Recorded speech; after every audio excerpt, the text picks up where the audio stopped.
ओम शांति। अभी हम सब प्यारे बाबा की याद में एक ही लगन में मगन स्थिति का अनुभव कर रहे थे। प्यारा बाबा कितना मीठा है, वो अपने साथ संबंध जोड़ करके हमारे जीवन को कैसे परिवर्तन कर देता है। जो हमारे मन चित्त में भी नहीं था कि ऐसा प्यारा बाबा हमको मिलेगा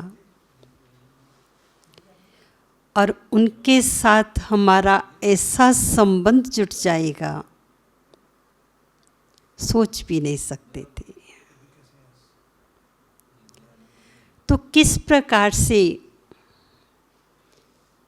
हमारे जीवन के अंदर परिवर्तन आया। जब हम सब आत्माएं बाबा की मुरली को सुनते हैं, मुरली सुनते सुनते हमें ऐसे महसूस होता है कि बाबा हमारी ही बातें बता रहा है। मेरे ख्याल में आप सबको भी ऐसा ही अनुभव होता होगा। मैं एक बार बात आप सबको सुनाना चाहूँगी। कभी भी प्यारे बाबा की मुरली को मिस नहीं करना, क्योंकि मैंने अपने जीवन के अंदर देखा कि प्यारे बाबा की मुरली जो हम क्लास में बैठ कर के सुनते हैं, उसका एक आनंद अलग सा ही फील होता है। वही मुरली हम आश्रम के ऊपर में, नीचे क्लास है, ऊपर रहने का स्थान है, वहाँ मुरली पढ़ते हैं, एक अलग आनंद आता है। पर प्यारे बाबा के क्लासरूम में बैठ कर के एक प्रकार का आनंद अनुभव होता है। तो इसलिए मैं 69 से ज्ञान में चली और तब से लेकर के एक दिन भी प्यारे बाबा की मुरली मिस नहीं की। एक रिकॉर्ड है। चाहे कोरोना का टाइम भी बीच में आया, कई लोग ऐसा ही समझते थे कि हम बहनें ही तो हैं, पे ऊपर में बैठ कर के भी मुरली पढ़ सकते हैं। मैंने ये प्रिंसिपल नहीं अपनाया। जैसे ही रूटीन में क्लास में आना,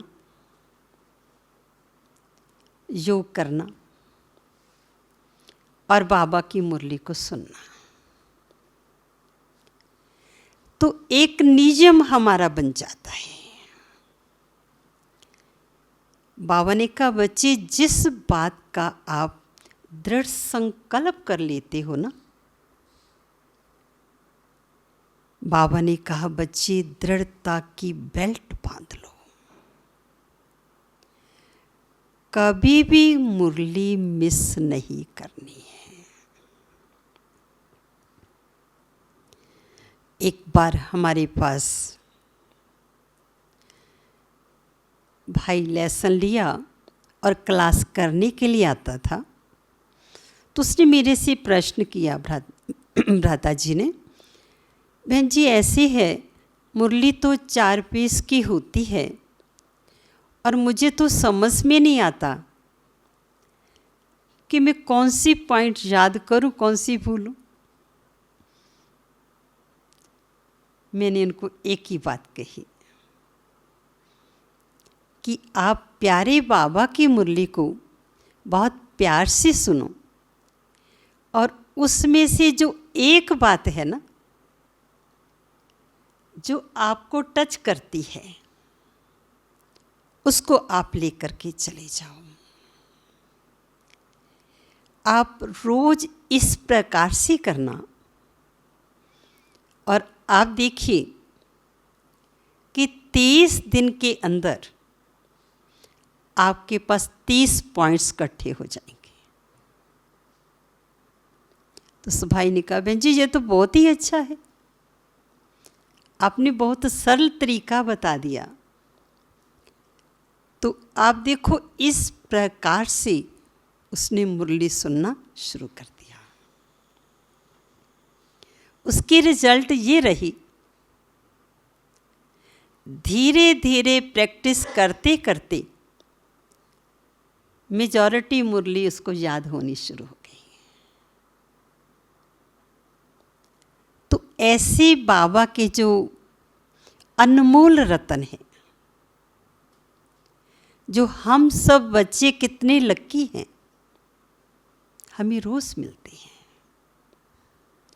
जैसे आप देखो, साकार बाबा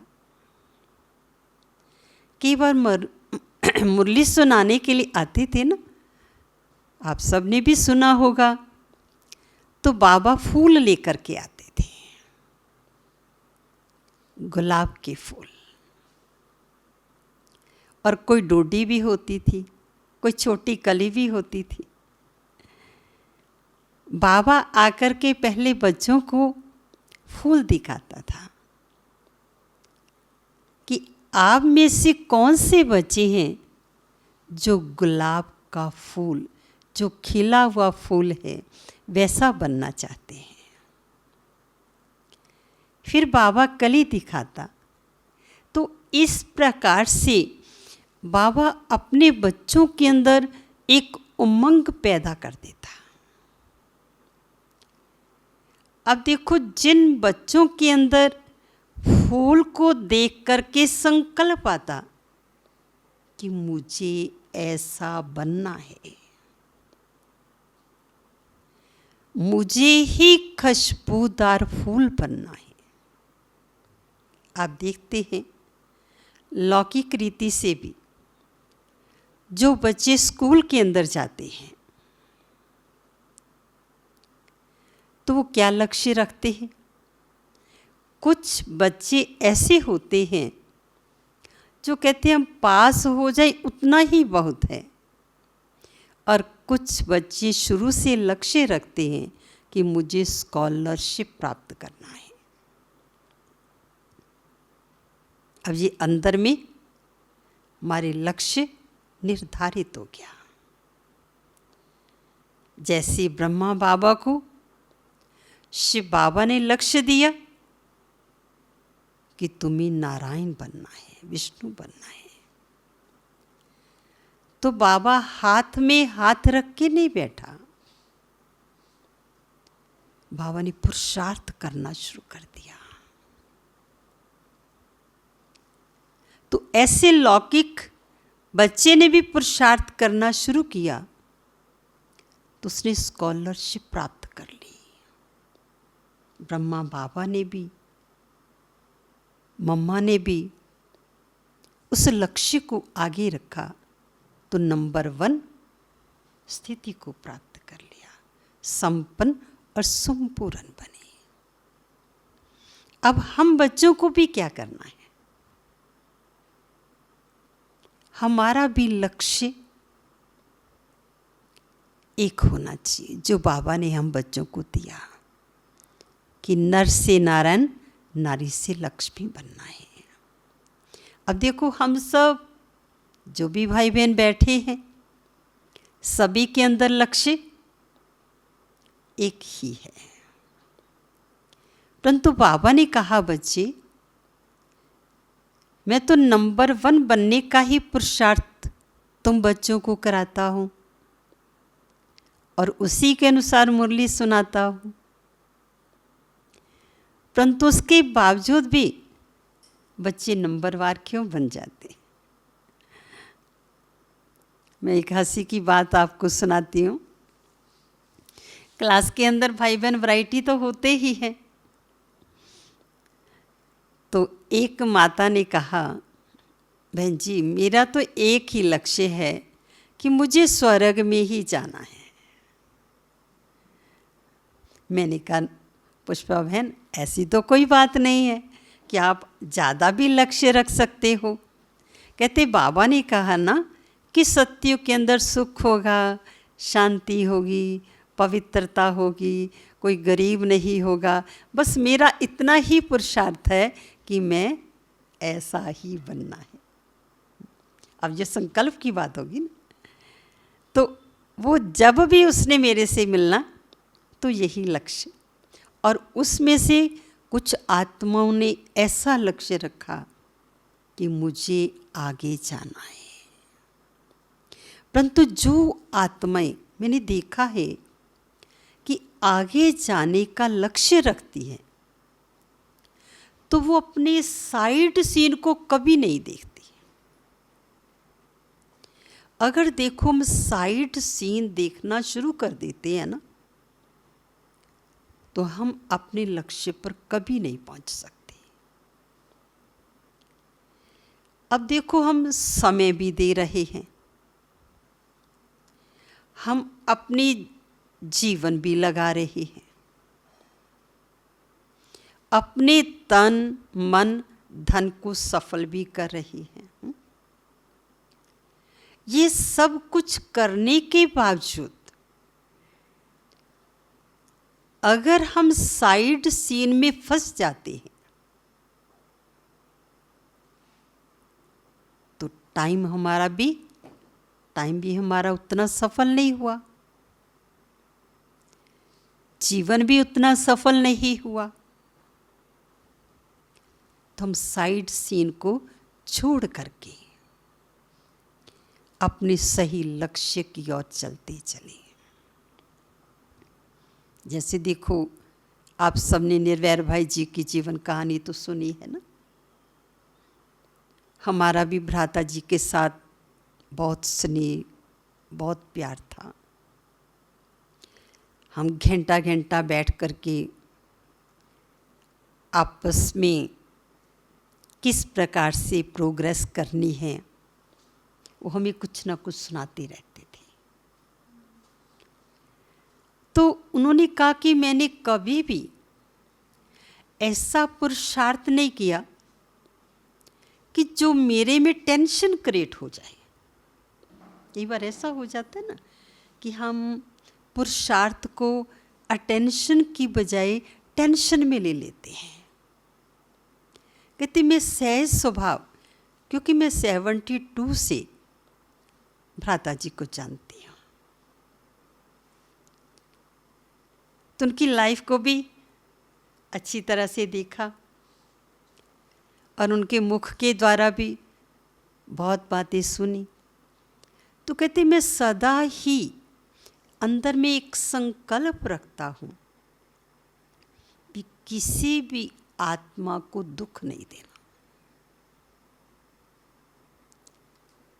चाहे कैसी भी समस्या लेकर के कोई आत्मा मेरे सामने आती है ना, मैं उनकी बात को सुन करके उनका समाधान दे करके हंसते हुए भेजता हूँ। ये मेरा लक्ष्य है।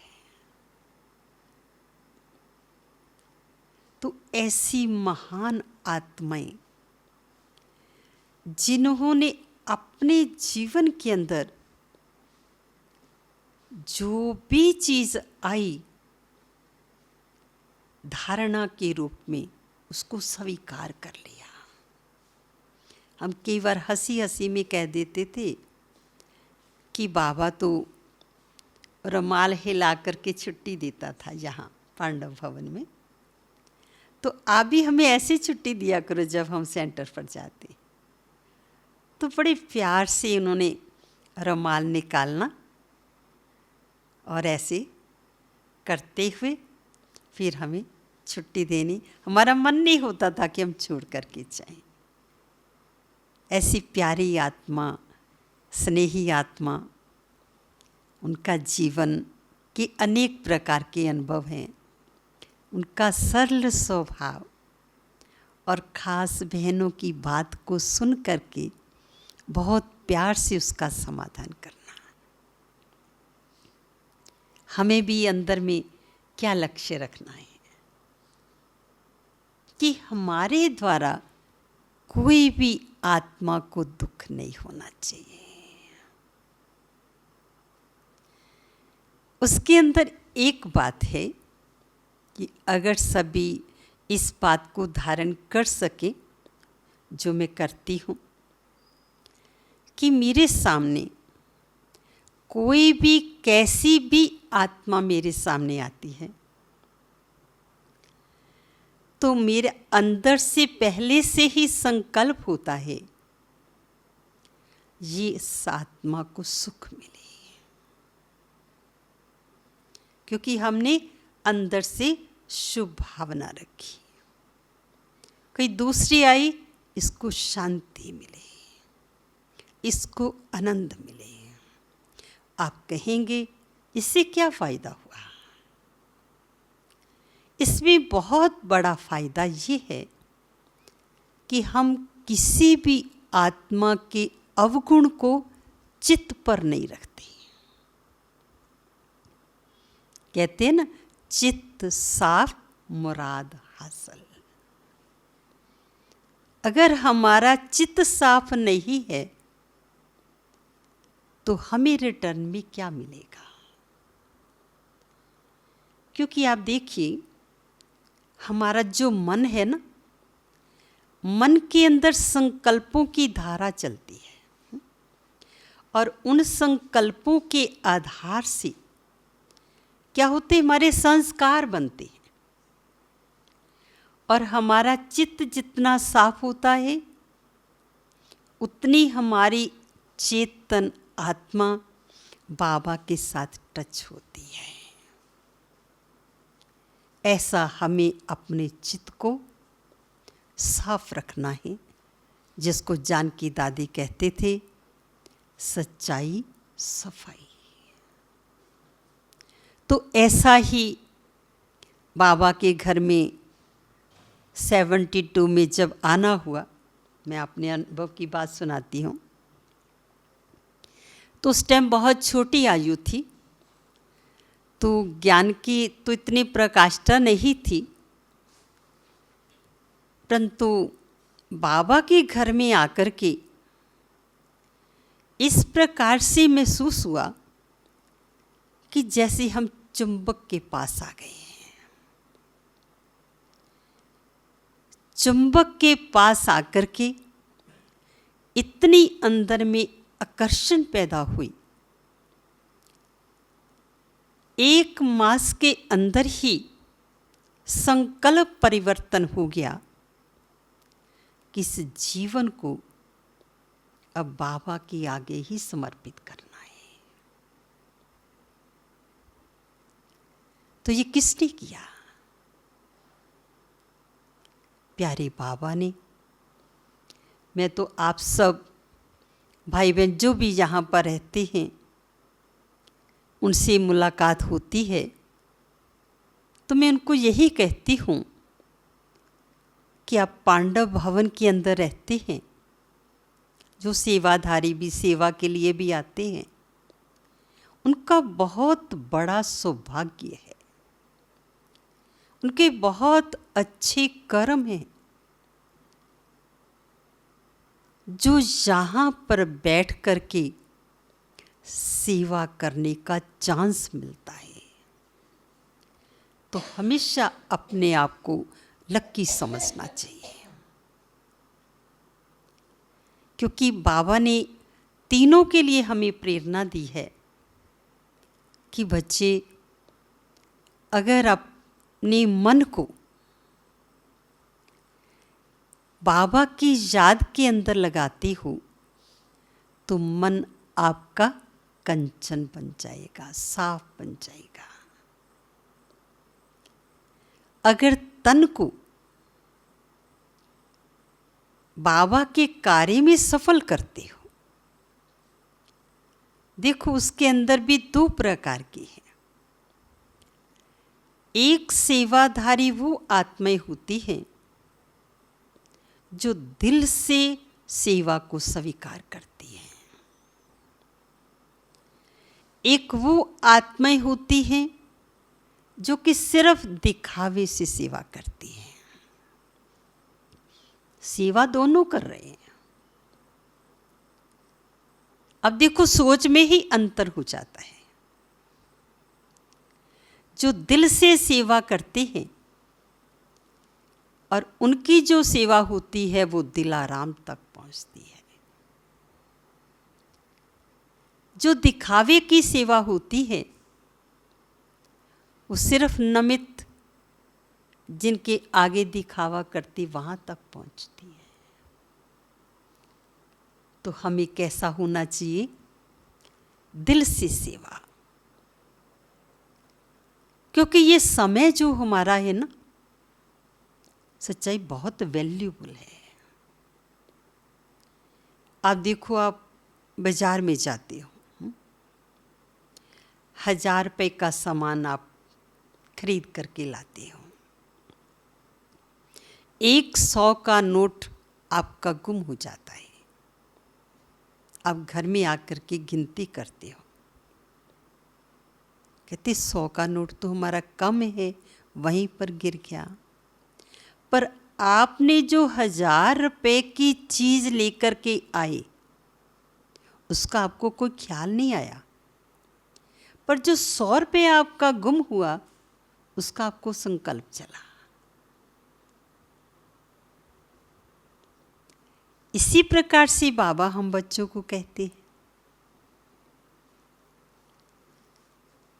कि बच्चे, समय जो है वो एक कीमती धन है।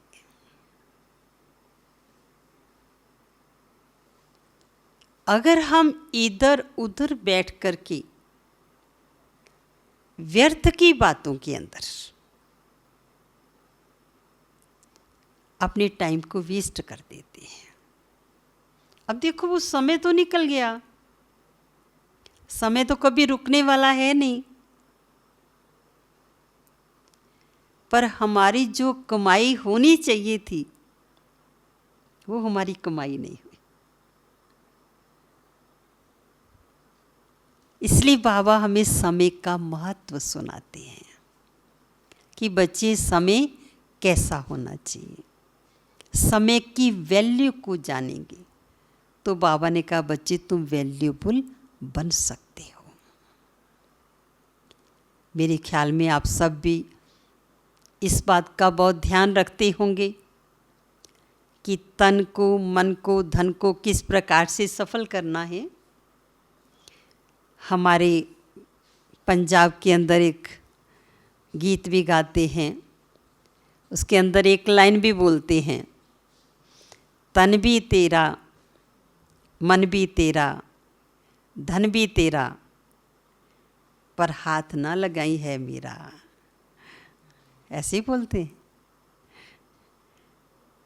अगर हम भी ऐसा ही करते रहे तो सफल करने का समय कौन सा है? बाबा ने हमें बहुत अच्छा संगम युग का समय दिया है। इस संगम युग के समय को हमें सफल करते जाना है। तभी तो हमारे आगे दादियों का एक एग्जाम्पल है। आप एक एक दादी को देखो, कैसे उन्होंने सफल किया। इसी हिस्ट्री हाल की बात है, प्रकाशमणि दादी थोड़ा गिर गए थे तो पार्टी से मिलने का था, तो दादी वहाँ पर आकर के यहाँ बैठे और अपनी टांग दादी ने ऊपर कर दी। तो सभी पूछने लगे, दादी क्या हुआ है? तो दादी ने क्या उत्तर दिया? कहते मुझे तो कुछ नहीं हुआ, मैं तो बिल्कुल ठीक हूँ। इस टांग को कुछ हुआ है, मेरे को तो कुछ नहीं हुआ। मतलब इतना प्यारा, इतना लवली दादी का उत्तर था। तो जो किसी के संकल्प चल रहे थे ना, वो सारे खत्म हो गए। और दादी ने इतना हंसाया, बात मत पूछो। फिर क्या हुआ, उस टाइम थोड़े से भाई बहन आते थे, 72 की बात सुना रही हूँ। थोड़े से भाई बहन होते थे ऐसे हिस्ट्री हॉल में ही। तो दादियाँ साथ में बैठ कर के पिकनिक वगैरह करती थी। तो दादी के सामने भी प्लेट आई। तो दादी ने कहा मैं एक छोटी सी बात आपको सुनाती हूँ। शुरू की बात है, दिल्ली की बात है। उस टाइम दादियाँ सेवा के अर्थ निकली थी। तो कहते हम सेवा कर रहे थे। तो उस दिन हमने काफ़ी समय से चाय जो है बिना मीठे के पी रहे थे। तो उस टाइम कोई भाई आया 1 किलो चीनी लेकर के। तो दादियाँ आपस में हंसती हैं, कहते आज तो हम ना मीठी चाय पियेंगे। जानकी दादी थी, सब दादियाँ थी, उस टाइम 3-4 दादियाँ थी। तो हुआ क्या, दादियाँ क्लास करा के जैसे ही बाहर को आई ना, तो किचन में, ये नहीं दादियों को पता था कि वहाँ पर बंदर भी आते हैं। तो बंदरों ने क्या किया, वो लिफाफा ही उठा करके ले गए। दादी कहती हमें बहुत हंसी भी आई। तो फिर दादी ने कहा देखो वो दिन भी कितने प्यारे थे, ये दिन भी कितने प्यारे हैं। वो भी मज़े के दिन थे। आज देखो बाबा के घर में सब कुछ है, ये भी मज़े के दिन है। तो माना उस प्रकार से हमें दादी का कहने का लहजा हम वो नहीं कर सकते, परंतु दादी का कहना, दादी का बोलना ऐसा इतना प्यारा लग रहा था जैसे दादी को हम फटाफट मिल ले। माना ऐसी प्यारी आवाज़ में दादी ने देखो वो चीनी की बात सुनाई। तो माना इस प्रकार से हम भी अपने पर यही बातें घटाते हैं कि कैसी भी चीज़ आए, थोड़ी आए या ज़्यादा आए, हमें कभी भी असंतुष्ट नहीं होना है। उसके लिए मैं भी आपको छोटी सी बात सुना देती हूँ। एक स्थान पर नया सेंटर खोलना था। तो हम वहाँ पर, कोई साधन तो था ही नहीं, पर प्रदर्शनी वहाँ पर लगाई। पहले ऐसे नहीं होता था कि पूरा ही सेंटर बना करके दिया जाए फिर बैठी बहनें, नहीं। तो वहाँ पर प्रदर्शनी लगाई। तो 5-6 दिन दूसरे सेंटर से खाना आता रहा। फिर हमने सोचा कि रोज़ कैसे होगा। तो एक भाई कहता मैं ना आपको अंगीठी ला देता हूँ। अंगीठी, पहले कोयलों की अंगीठी होती है, लकड़ी की अंगीठी। तो एक ने कहा थोड़ी पाथियाँ जो होती है ना गोबर की पाथियाँ ला करके दी। और एक ने छोटा पतीला ला दिया है, एक ने दाल थोड़ी सी ले आए। अब ये 3-4 भाइयों ने ऐसे थोड़ा थोड़ा हमें ला करके दिया। तो मैं आपको बताऊं, हमने दाल बनाई, इतनी सी दाल, और उसमें 2 गिलास पानी के डाल दिए और उसको उबाल दिया, कुछ भी नहीं, सिर्फ नमक। और इतने प्यार से हमने खाई, वाह वाह वाह, कमाल है आपकी। पर खुशी किस बात की होती थी? खाने की खुशी नहीं होती थी। उस टाइम हम सेवा कर रहे हैं, बाबा का ज्ञान सुना रहे हैं, दूसरी आत्माओं का कल्याण कर रहे हैं। खाने का संकल्प ही नहीं आता था जी, खाने की भी कोई चीज़ चाहिए। जो आ गई बड़े प्यार से खा ली। माना इस प्रकार से धीरे धीरे धीरे धीरे बाबा देखो पेपर भी लेता है और सफल भी करता है। तो इस प्रकार से बाबा ने अनेक प्रकार के अनुभव भी कराए और उसके साथ साथ हमें हिम्मत भी दी, उमंग भी दिया। आज देखो जहाँ पर रह रहे हैं, क्योंकि पहले तो ट्रांसफ़र सिस्टम हुआ करते थे, एक स्थान पर नहीं, 2 साल कहीं, साल कहीं, 6 मास कहीं। अभी थोड़ा फिक्स का सिस्टम थोड़ा चालू हुआ है। तो अभी देखो सब प्रकार की चीज़ें हैं, परंतु हमें याद कौन सी चीज़ें आती हैं? जो वो दिन थे, वो दिन भी कितने प्यारे थे। तो ऐसे हमेशा कोई भी कैसी भी परिस्थिति देखो घरों में भी आती है, तो उस टाइम हमें घबराना नहीं चाहिए। एक बाबा का साथ और बाबा का हाथ और बाबा पर निश्चय। हमें बाबा पर 100 तो क्या 101% सदा ही निश्चय रहा। बाबा अब जहाँ रखोगे, जैसे रखोगे, हम हाजिर हैं। जी हजूर। इस पाठ को करते हुए हम आगे बढ़ते गए और उसके साथ साथ अपनी स्थिति का हम ध्यान रखें। कि कहते कि बाबा इस माया को हटा दो ना, तो बाबा क्या कहता है? बाबा कहते बच्चे ये तो आएंगी, ये तो अंत तक आएंगी, परंतु तुम बच्चों को पुरुषार्थ करती रहना है, कभी दिल शिकस्त नहीं होना।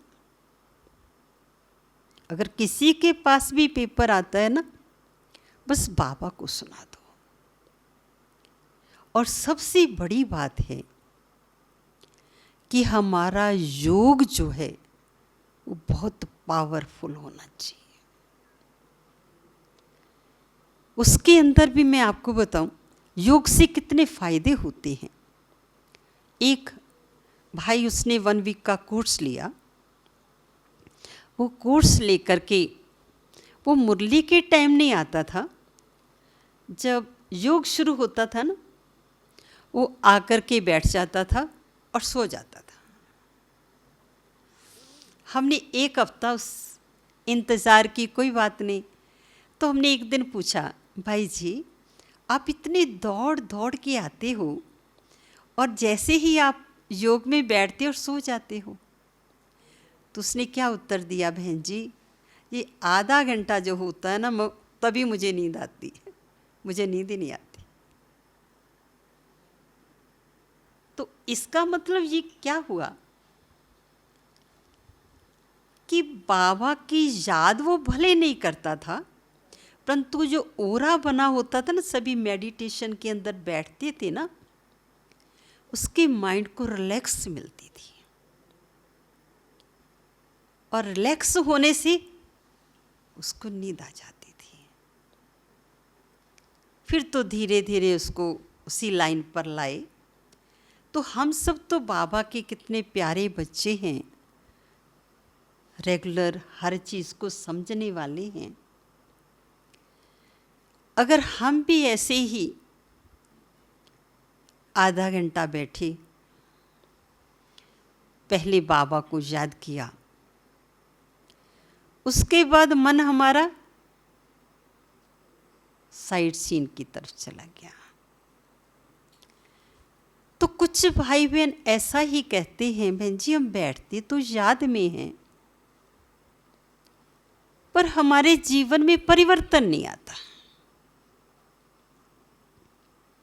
देखो लाल लाइट जल रही है, हम सब बैठे हैं, बैठक हमारी ठीक हो रही है, परंतु जो अंदर के संकल्प हैं वो हमारे कैसे चल रहे हैं। अगर हमारे अंदर के संकल्प हमारे पॉजिटिव हो जाएंगे, तो ऐसा हो नहीं सकता है कि हमारे जीवन में परिवर्तन आए। क्योंकि सबसे पहली बात है कि जब बाबा के साथ बुद्धि का योग हमारा सही होता है ना, तो सबसे पहले हमारी जो दृष्टि होती है ना, वो आत्मिक बन जाती है। हमारा दृष्टिकोण गुण ग्राहक हो जाता है। जी आप देखिए कि योग से परिवर्तन, और दूसरी बात, हमारी जो वाचा है वो सरल हो जाएगी, मीठी हो जाएगी। व्यवहार हमारा क्या होगा? सात्विक हो जाएगा। हमारे जो कर्म होंगे वो श्रेष्ठ बन जाएंगे। तो हम जैसे दुनिया के लिए एक एग्जाम्पल बन जाएंगे।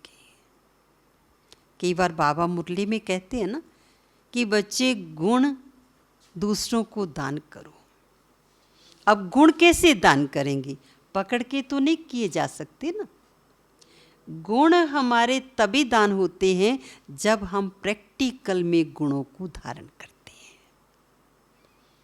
अब देखो, कई बार आपने देखा होगा किसी के अंदर थोड़े से भी गुण होते हैं ना, तो हम क्या प्यार से कहते हैं, ये तो जैसे देवी लगती है, ये तो जैसे देवता लगता है। तो किस हिसाब से कहते? गुणों के अनुसार ही कहते हैं ना। तो हम तो सचमुच देवता बनने का ही पुरुषार्थ कर रहे हैं। हमारे अंदर दिव्य गुणों की धारणा कितनी हुई है, ये हम अपने आप को चेक कर सकते हैं। और अपने समय को भी हम किस प्रकार से बचा सकते हैं, सफल कर सकते हैं। बहुत ऐसे भाई बहन हैं बाहर में भी बैठे रहेंगे, समय उनके पास है, परंतु समय को यूं ही नष्ट कर देते हैं। समय भी कहता है कि आप हमें नष्ट करते हो, एक दिन तुम भी नष्ट हो जाओगे। इसलिए हमें हमेशा ही सभी आत्माओं के प्रति शुभ सोचना है, अच्छा ही सोचना है। हंस की तरह सदा ही मोती चुगते जाना है। बाबा ने हमें हंस का मिसाल किस लिए दिया? कंकड़ तो दुनिया में बहुत हैं, परंतु उसके अंदर हंस आत्माएं कितनी हैं? बहुत थोड़ी सी आत्माएं हैं जिनको बाबा ने सिलेक्ट किया है। ऐसे अपने स्वमान के अंदर भी हम स्थित रहें। कितने अच्छे अच्छे वरदान बाबा हम बच्चों को देता है कि तुम बच्चे मेरे नूरे रतन हो, तुम बच्चे मेरे नैनों के नूर हो। अगर तुम बच्चे नहीं तो जहान नहीं। पद्मा पदम भाग्यशाली तुम मेरे बच्चे हो। तुम्हारे हर कदम में पदम समाई हुई है। कितनी बड़ी बात है। दुनिया वाले मोक्ष मांग रहे हैं और बाबा ने हमको दोनों ही चीजें क्या दी? वर्षे में दे दी है कि बच्चे मुक्ति, जीवन मुक्ति आपका जन्म सिद्ध अधिकार है। इस प्रकार से हमें स्वर्ग के अंदर भी जाकर के अपनी सीट को फिक्स करना है। मेरे ख्याल में आप सब भी जब योग के अंदर बैठते हो, स्वर्ग को इमर्ज करते होंगे और उसके अंदर भी अपनी सीट भी फिक्स करते होंगे जरूर कि मेरी सीट ये है। कौन कौन करते हैं? हाथ खड़ा करें। बाकी नहीं करते। सभी को ये लक्ष्य जरूर रखना है। देखो, बिना लक्ष्य के कुछ भी प्राप्ति नहीं होती। बच्चे देखो रेस लगाते हैं, रेस के अंदर आप देखो निशाने की तरफ ध्यान होता है। हमारा भी इसी प्रकार से मुझे क्या बनना है, ये अंदर में लक्ष्य निर्धारित करना है। आप करके देखना, जैसा आप समझेंगे ना मुझे ये बनना है, और धीरे धीरे आपके अंदर जो एक्टिविटी है ना उसी के अनुसार आनी शुरू हो जाएगी। आपकी सोच बदलनी शुरू हो जाएगी, आपके बोल बदल जाएंगे, आपके हाथ श्रेष्ठ कर्म करेंगे। यही हाथ जो दूसरों को थप्पड़ लगाते थे, यही हाथ क्या बन जाएंगे? वरदान देने का काम करेंगे। ऐसा हम सबको लक्ष्य रख करके हमें आगे बढ़ते जाना है, आगे बढ़ते जाना है, पीछे मुड़ के नहीं देखना। क्योंकि पीछे मुड़ करके अगर देखेंगे फिर पुरुषार्थ नहीं हो सकता।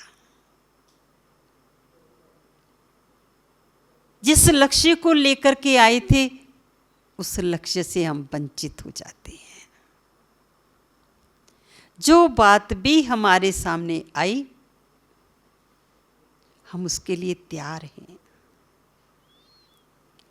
अब देखो हमें बड़े कहते थे कि एक ड्रेस आप लेकर के आ जाओ, बस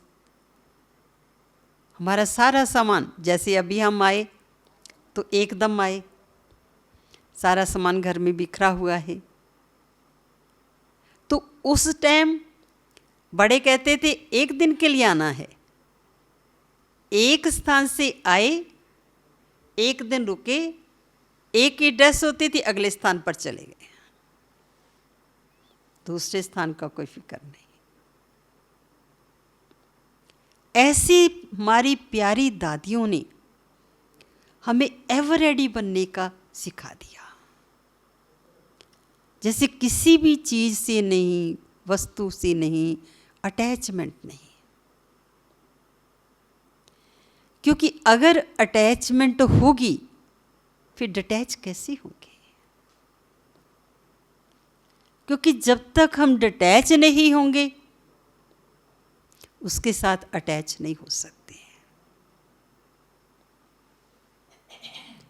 जब उसके साथ अटैचमेंट हमारी बाबा के साथ हो जाएगी, इतना प्यारा, इतना मीठा प्यारा बाबा हमको मिला, और कल्प में एक ही बार बाबा का तो मैं तो एक ही बार आता हूँ, तुम बच्चों को सब कुछ दे करके अपनी झोली खाली करके मैं वापस लौट जाता।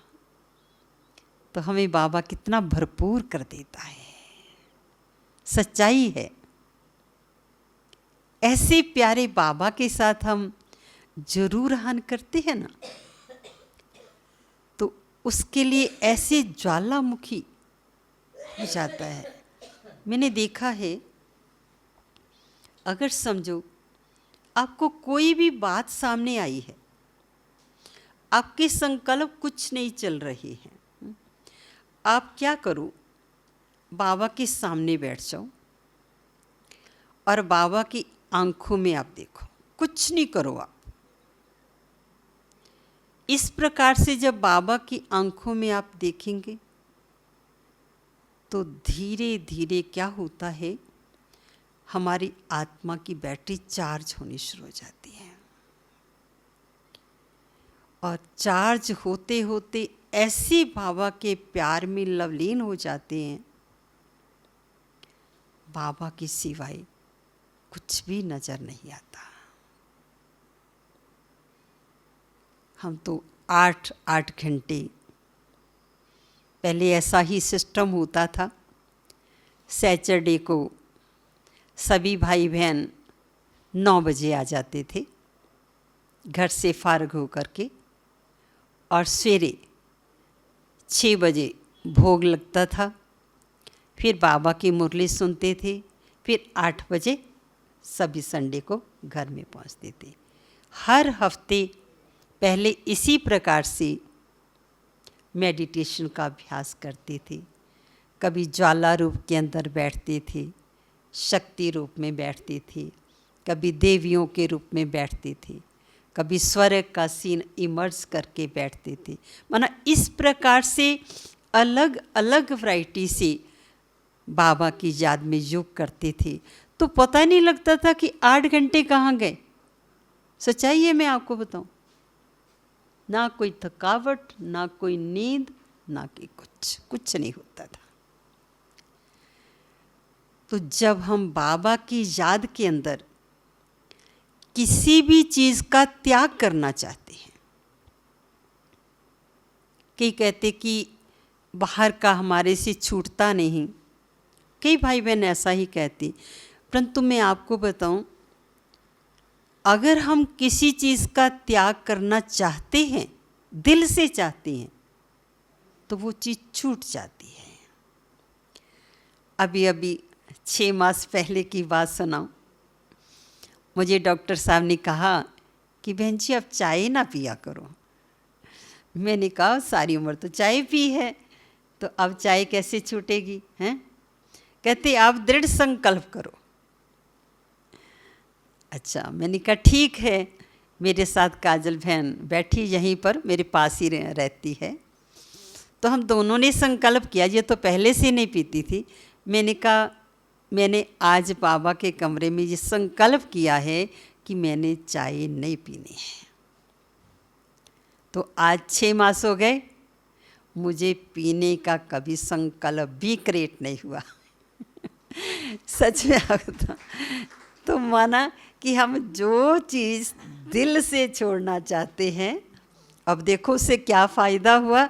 मेरा एसिड थोड़ा बनता था, तो मेरी 1 गोली एसिड की छूट गई। सबसे पहली बात। तो माना इस प्रकार से हम कोई भी त्याग करना चाहें, त्याग क्या है, अपना शरीर का ही हिसाब किताब अच्छा बन जाता है। तो ऐसा अगर हम बाबा के आगे दृढ़ता से करते हैं, पर ये कि दृढ़ता की बेल्ट बांधनी पड़ती है। जो हम दृढ़ संकल्प कर लेते हैं, ऐसा हो नहीं सकता कि उसमें सफलता ना मिले। ये मेरा अनुभव है। तो मैं तो यही कहूँगी, आप सब बहुत अच्छे हैं, बहुत प्यारे हैं और बाबा के बच्चे हैं। ऐसे ही लवली, प्यारे, अच्छे बनते रहो और आगे बढ़ते रहो। ओम शांति।